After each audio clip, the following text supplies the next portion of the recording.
নমস্কার বন্ধুরা, দেবযানী রান্নাঘর উইথ ভিলেজ ফুডে আপনাদের সকলকেই স্বাগত জানাই। আরও বিশেষ করে স্বাগত জানাই আমার এই নতুন রান্নাঘরে। পুরোটা দেখতে থাকুন যে নতুন রান্নাঘরটা কীভাবে সুন্দর হয়েছে, কি হয়নি, বা আপনাদের কার কীরকম লেগেছে অবশ্যই আমাকে কমেন্ট করে জানাবেন। তো আজকে নতুন রান্নাঘরে উদ্বোধন করার পর ফার্স্ট দিন। আজকের এই ফার্স্ট দিনে দেখতেই পাচ্ছেন অনেকগুলো গাজর নিয়ে এসেছি। আজকে গাজরের মিষ্টি বানাবো, সেই রেসিপি আপনাদের সঙ্গে শেয়ার করব। তো চলুন দেখতে থাকুন। আর এদিকে বাবু গাজরগুলো নিয়ে কীভাবে কী করছে দেখুন। তাও গাজরগুলো প্রথমে ধুয়ে নিতে হবে পরিষ্কার জলে। এখানে একটা একটা করে দাও, এদিকে জলে দাও। আর দেখুন এই নতুন যে গ্রেটারটা তোমাদের দাদা অনেকদিন আগেই এনেছিল, কিন্তু এই গাজরের মিষ্টি বানানোর উদ্দেশ্যে রেখে দিয়েছিলাম, সেরকমভাবে ব্যবহার করার হয়নি। আজকে এটা ব্যবহার করব, গাজরগুলো গ্রেট করার কাজে ব্যবহার করব। হয়ে গেছে? কি করছো এগুলো? বন্ধুদেরকে বলে দাও কিভাবে ধুচ্ছো, যে চটকে চটকে ধুয়ে নেবো বলে দাও। পাগল, গাজরগুলোকে ভালোভাবে চটকে চটকে পরিষ্কার করে ধুয়ে নেব।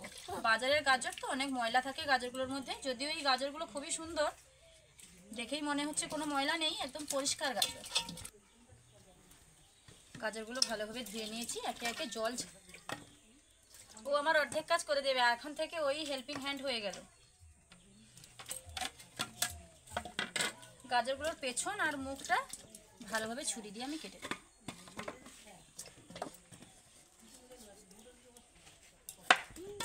মুখটার পেছনটা কেটে দিয়েছি। গাজরগুলো কিন্তু খুবই পরিষ্কার, তবুও হালকা হালকা ছাল তুলে দিচ্ছি দেখুন ওপর দিয়ে। এইরকম ছুরিটা দিয়ে হালকা করে একটু করে দিলে ভালো হয়। যতই পরিষ্কার হোক উপরের ছালটা তো থাকে, তাই একটু এটা করে দিচ্ছি। এরকমভাবে প্রত্যেকটা গাজর আগে করে নেব, ছালগুলো ছাড়িয়ে নেব, আর পেছনটা আর সামনেটা কেটে নেব। তারপর গাজরগুলোকে গ্রেট করব। সমস্ত গাজরগুলো একইভাবে কেটেও নিয়েছি আর ছিলেও নিয়েছি। তুমি রান্না করবে এবার একদম ছোট ছোট দিক যেখানটায়, এটা একটুখানি বড় হয়ে যাবে। এটার সাইজ কিন্তু খুবই ছোট, একটু ছোট ছোট করে গ্রেট করলে না ভালোই হয় মিষ্টি বানানোর ক্ষেত্রে। আমি এরকম ছোট ছোট করে গ্রেট করে দেবো। এমনি আপনারা হ্যান্ড গ্রেটারগুলো যেগুলো থাকে একদম ছোট ছোটগুলো, সেগুলো দিয়েও করতে পারেন, কোনো রকমের কোনো অসুবিধা নেই। আমার কাছে এই বড়টা আছে তাই এটা করছি।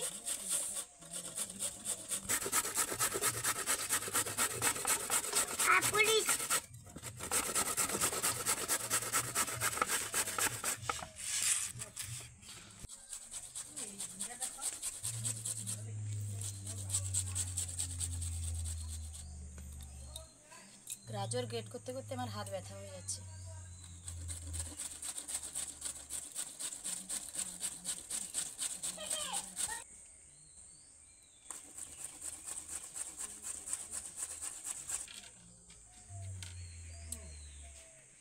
কাজু কিশমিশ দেখলেই কিন্তু খেতে ভীষণ ভীষণ ইচ্ছে করে। যখন বাচ্চা ছিলাম জানেন তো, মা যখন পায়েস বানানোর জন্য আনতো, যেখানে রাখুক ঠিক বের করে খাবোই খাবো। এখানে আর লোভ সামলাতে পারলাম না, একটা কাজু খেয়েই নিলাম।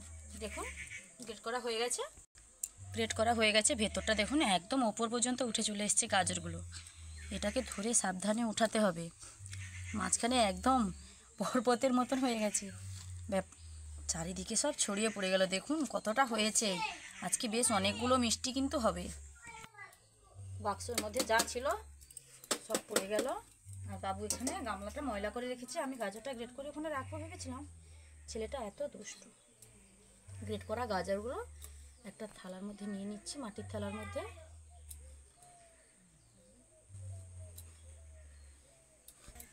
এখন তো শীতকাল চলছে, গাজরের সিজন চলছে। গাজর হয়তো খেতে ভালো লাগবে কি লাগবে না, কিন্তু যখন অফ সিজনেও গাজরগুলো পাবেন না, এরকম মিষ্টি বানিয়ে বেশ কয়েক মাস কিন্তু রাখা যায়। হুট করে এই মিষ্টি কিন্তু নষ্ট হয় না। তো এখন উনুনটা ধরিয়ে নেব।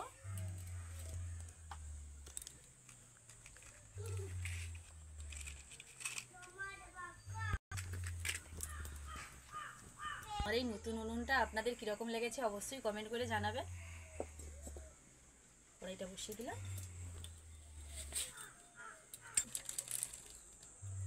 কড়াইতে গোটা গরম মশলা দিয়ে দেবো। আজকে আবার গোটা গরম মশলা মানে কি জানেন তো, এই কাঠ একটা রয়েছে, একটা লবঙ্গ রয়েছে, আর এই যে পাতাটার নামটা ভুলে যাচ্ছি, জয়িত্রী না জায়ফল কিছু একটা হবে, এটা রয়েছে না, এটাই কিন্তু জায়ফল। আজকে এগুলো দিয়েই দারুণ সেন্টের মিষ্টি বানাবো। এগুলো হালকা করে ভাজা হয়ে যাক, একটু সরিষার তেল দেবো।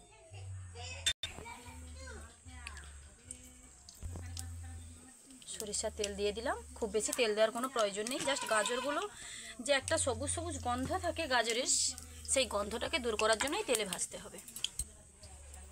এখন গ্রেট করে রাখা গাজর দিয়ে দেব পরে।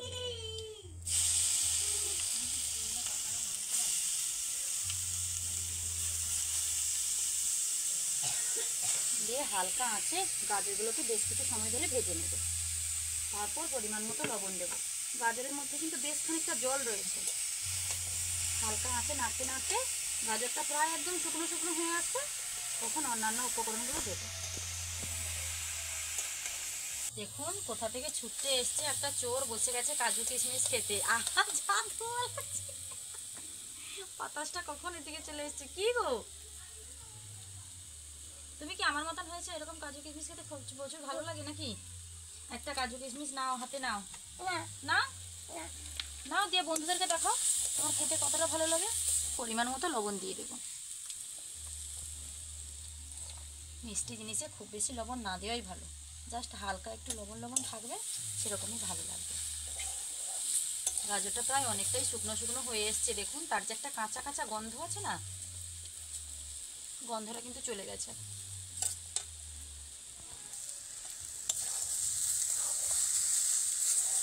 এবারে কাজু কিশমিশগুলো দিয়ে দেবো। যাও খেতে শুরু করেছে সবগুলোই শেষ করে দেবে। দাও, দিয়ে দাও, কড়াইতে দিয়ে দাও। আপনারা চাইলে এই কাজু কিশমিশগুলো, আরে দাঁড়াও দাঁড়াও, আস্তে চিনিটা ফেলে দেবে নাকি? যা আমার কাজটা করে দিল। আপনারা চাইলে এগুলো হালকা করে ঘিয়ে ভেজে নেবেন, দারুণ একটা সেন্ট আসবে। আমি ঘিটা সব শেষে দেবো। কাজু কিশমিশ দেওয়ার পর আবারও বেশ কিছুক্ষণ নেড়ে নিচ্ছি। একদম গাজরটা প্রায় শুকনো শুকনো হয়ে এসছে। দেখুন সোনা, আজকে কি রান্না হচ্ছে গো? মিষ্টি। মিষ্টি? রান্নাঘরের নামটা কি একবার বন্ধুদেরকে বলে দাও। মিষ্টি। হ্যাঁ, রান্নাঘরের নাম, এটা যে একটা রান্নাঘর, তার নামটা কি বলো? পাগল একটা। এখন চিনি দিয়ে দেবো। না, তুমি চিনি দিতে পারবে না। একসঙ্গে সবগুলো দেবো না, অল্প অল্প করে দেবো। না, এখান থেকে অল্প একটু নিয়ে নাও। এই চিনিটা গলে গেলে আবার একটু চিনি দেবো।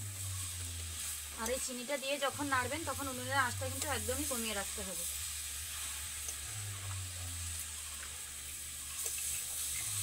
শোনা, প্রথমে যে চিনিটা দিয়েছিলাম সেটা কিন্তু একদমই গলে গেছে। আবার চিনি দিয়ে দেবো, যেহেতু এটা গাজরের মিষ্টি হবে।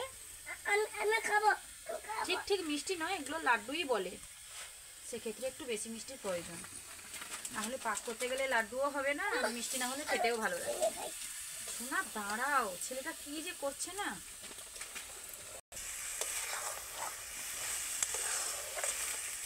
কি দেবো বাবু? দেখেছেন চপার বোর্ড নিয়ে চাইতে এসছে লাড্ডু বানানোর জন্য। ভাবে হয়ে গেছে তো এখন এটা। আচ্ছা আচ্ছা, আগে আবার বাবুকে একটু দিয়ে দিই, না হলে আমাকে রান্নাটাই করতে দেবে না। সরো, ব্যাস যাও সাইডে বসো। এটাকে এখন আমি নামিয়ে নেব, তো নামানোর আগে অল্প একটু ঘি দিয়ে দেবো। ঘি দিলে না দারুণ একটা সেন্ট হয়।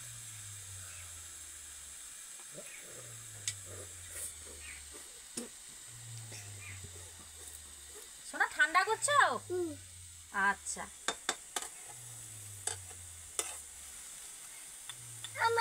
হ্যাঁ গো,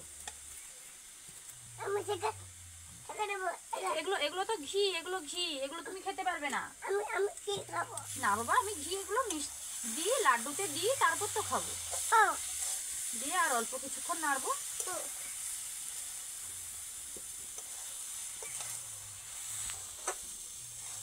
এখন এটা নামিয়ে নেব একটা প্লেটের মধ্যে, দিয়ে ঠান্ডা হতে সময় দেবো। ঠান্ডা হওয়ার পর এগুলোকে লাড্ডু পাকিয়ে নেব।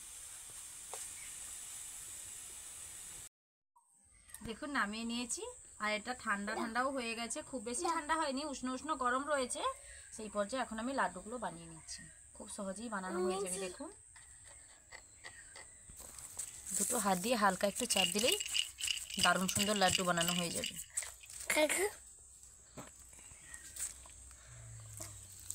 একই রকম ভাবে লাড্ডুগুলো আমি বানিয়ে নেব। দেখেছেন কত সুন্দর গাজরের লাড্ডু হয়ে গেছে, বেশ অনেকগুলো হয়েছে দেখুন।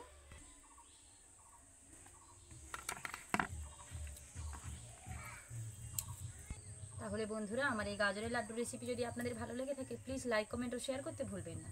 এইরকম আরও নিত্য নতুন রান্নার ভিডিও পাওয়ার জন্য অবশ্যই আমার চ্যানেলটিকে সাবস্ক্রাইব করে আমার পাশে থাকবে, যাতে দিন প্রতিদিন এরকম নিত্য নতুন রেসিপি আমি আপনাদের সঙ্গে শেয়ার করতে পারি। নমস্কার, দেখা হচ্ছে আবারও নতুন কোনো রান্নার ভিডিও নিয়ে। ততক্ষণ সুস্থ থাকুন, ভালো থাকুন।